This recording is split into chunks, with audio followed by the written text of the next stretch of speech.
नमस्कार दोस्तों, मैं उज्जवल शर्मा आप सभी का स्वागत करता हूं आपके अपने यूट्यूब चैनल न्यूज़ यापा पर। जैसा कि आप सभी जानते हैं कि राजस्थान में विधानसभा का सत्र आहूत हो चुका है और कल एक दिन विधानसभा का सत्र चला भी और सोमवार से वापस शुरू होना है। आज हमारे साथ इसी पर चर्चा करने के लिए नेता प्रतिपक्ष गुलाब चंद कटारिया जी मौजूद हैं। उनसे हम जानेंगे कि जो सरकार आगे निर्णय लेने वाली है उन पर भाजपा की क्या रणनीति है। सर, सबसे पहले स्वागत है आपका। धन्यवाद आपका। वैसे मैं समझ नहीं पा रहा हूँ कि कांग्रेस किस बात का विरोध कर रही है। इन बिलों का विरोध कर रही है जिन बिलों की रचना में उन्होंने अपना काम 2005 से शुरू किया। 2005 में मनमोहन सिंह जी ने जो पहली एग्रीकल्चर मीट हुई थी उसमें जो उनका भाषण है उसको पढ़ लो। उनमें इन सब बातों को करने के लिए उन्होंने उस किसान मीट में अपनी बात रखी थी। उसके बाद 2006 में जो आयोग बना था उसकी रिकमेंडेशन में ये सब बातें हैं।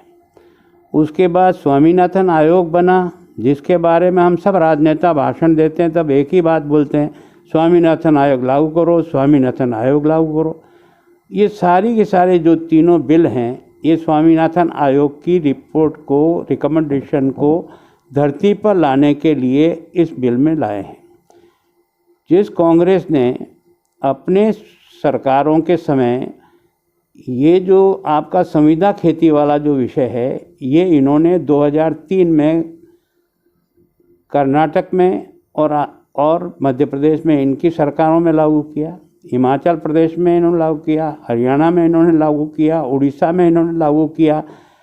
तो जो कॉन्ट्रैक्ट फार्मिंग कांग्रेस स्वयं अपने राज्यों में प्रारंभ कर देती है और ये जो आपने हरियाणा है उसने तो 2006 में हुंडा ने इस पर जिस कंपनी से एग्रीमेंट किया वो ऑन रिकॉर्ड है।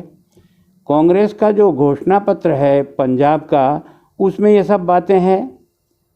कांग्रेस का घोषणा पत्र लोकसभा के अंदर जो किया है वो सब बातें इसमें है।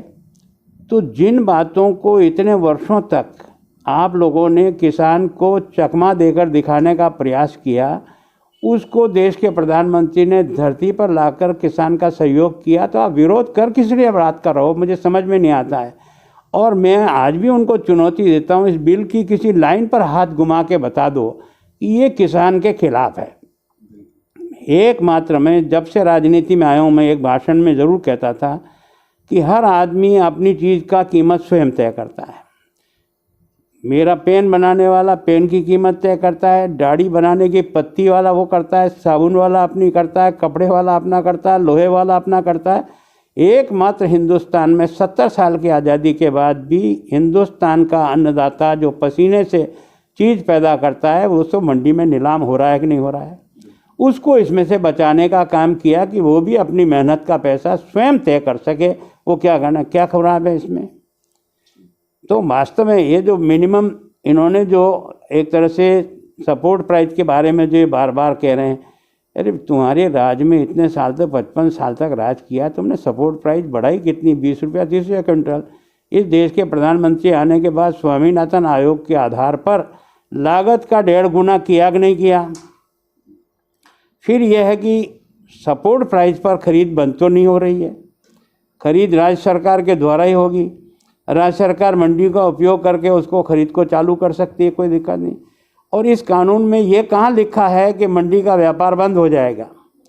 मंडी का व्यापारी पहले केवल मंडी में आई हुई चीज़ को ही खरीद सकता था, अब मंडी का व्यापारी कहीं भी जा कर के कुछ भी खरीद सकता है, उसको कोई रोक नहीं है। केवल और केवल परेशानी कहाँ है, 2 जगह है। एक तो सरकार का जो मंडी टैक्स आता है उस पर चोट पड़ रही है, क्योंकि मंडी टैक्स इतना अधिक है कि किसान जो है उस मंडी टैक्स के कारण से मंडी में अपनी वस्तु को बेचने में डरता है। जैसे राजस्थान में लगभग किसी में 2 रुपया 60 पैसा है, टोटल मिला दें तो 4-5 रुपये के लगभग मंडी शुल्क है। पंजाब में 8.5 रुपया सैकड़ा पर मंडी शुल्क है। तो इसके कारण से जो सरकार की 2000 से लेकर 8000 करोड़ तक की जो आमदनी है उस पर चोट पड़ रही है, इसलिए तकलीफ है। एक व्यापारी को तकलीफ इस कारण से है कि पहले केवल और केवल वो ही एकमात्र व्यापार करता था, बाकी कहीं व्यापार हो नहीं सकता था।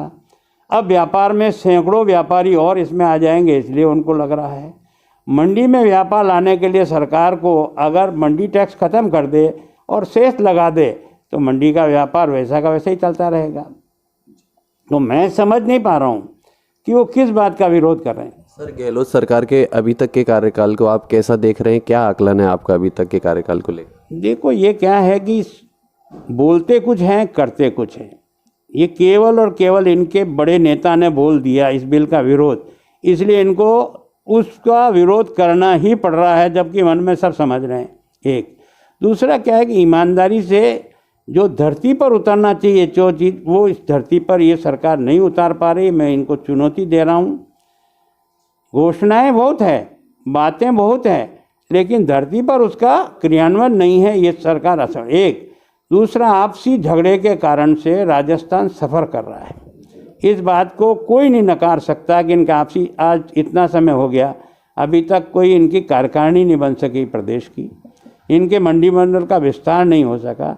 जिन लोगों को आपने आश्वासन देकर के वहाँ अपने वोट प्राप्त करने का जो काम किया, वो सब लटके हुए बैठे हैं आज की तारीख में भी। तो मैं सोचता हूँ सरकार का जो क्रियान्वयन चाहिए फील्ड में, उसकी प्रॉपर कोई मंडी, और लॉ एंड ऑर्डर की दृष्टि से सरकार बिल्कुल फेल्योर, इतनी दुर्गति तो कभी नहीं हुई। सर, आपको लगता है कि ये जो सरकार है वर्तमान की, आपने कहा आपसी झगड़ा भी है इनमें, तो ये पूरे 5 साल चलेगी या बीच में से ही कहीं अस्थिर हो सकती? देखो, मेरे हिसाब से तो इसका चलना बहुत मुश्किल है, क्योंकि अभी दोनों ग्रुप अपनी अपनी जगह बैठे हैं। एक पूरब है तो दूसरा पश्चिम है। वो मौके की तलाश कर रहे हैं, कब उनको चोट करने की ज़रूरत पड़ेगी तब चोट करेंगे, मुझे ऐसा लगता है, क्योंकि अभी उनके मन एक नहीं हैं। और इस सारे चुनाव में अभी आपने देखा होगा, नगर पालिका के चुनाव है, पंचायतों के चुनाव है, जो इनका सबसे बड़ा व्यक्ति था, जो पंचायत राज के पुनर्गठन से लेकर से, उसको इससे बिल्कुल बाहर कर रखा है। तो इसका मतलब यह है कि वो बाहर है। इसका मतलब निश्चित रूप से जब पार्टी का एक जिम्मेदार व्यक्ति, जिसने पिछली बार सरकार लाने में अहम भूमिका अदा की है, इसको कोई नहीं नकार सकता, उस आदमी को आपने निकाल कर मक्खी की तरह से फेंक दिया है, तो निश्चित उसका परिणाम तो होगा। तो सर, आप उन पर आरोप लगा रहे हैं कि वो अस्थिर करने के लिए जब भी मौका मिलेगा तब छोड़, लेकिन कांग्रेस ये कह रही है कि भाजपा खुद ही 2 खेमों में बटी हुई है, हमारी क्या बात करती है? देखो, भाजपा न तो पहले कभी किसी नेता के भरोसे चली है, आज दिन तक कोई बता दे कि हम केवल किसी एक नेता के आधारित पार्टी नहीं है, हम वर्कर आधारित पार्टी हैं। इसलिए हमारी पार्टी में जो निर्णय होता है वो सामूहिक होता है, किसी एक व्यक्ति का नहीं होता है। इसलिए हमारी पार्टी, कोई नाराज़ रहे राजी रहे, उससे फ़र्क नहीं पड़ता। चाहे गुलाब चंद कटारिया नाराज़ हो के घर चले भी जाए ना, तो भी ये बीजेपी चलेगी, क्योंकि ये वर्कर आधारित है और सामूहिक निर्णय पर निर्णय करती है। बहुत बहुत धन्यवाद सर। ये थे हमारे साथ नेता प्रतिपक्ष गुलाब चंद कटारिया जी, जिन्होंने बताया कि जो राज्य सरकार है वो सिर्फ विरोध न जाने क्यों कर रही है, ऐसा विरोध करने लायक इस कानून में कुछ है नहीं। तमाम ऐसे वीडियोस के लिए आप बने रहिए हमारे साथ। तब तक के लिए नमस्कार।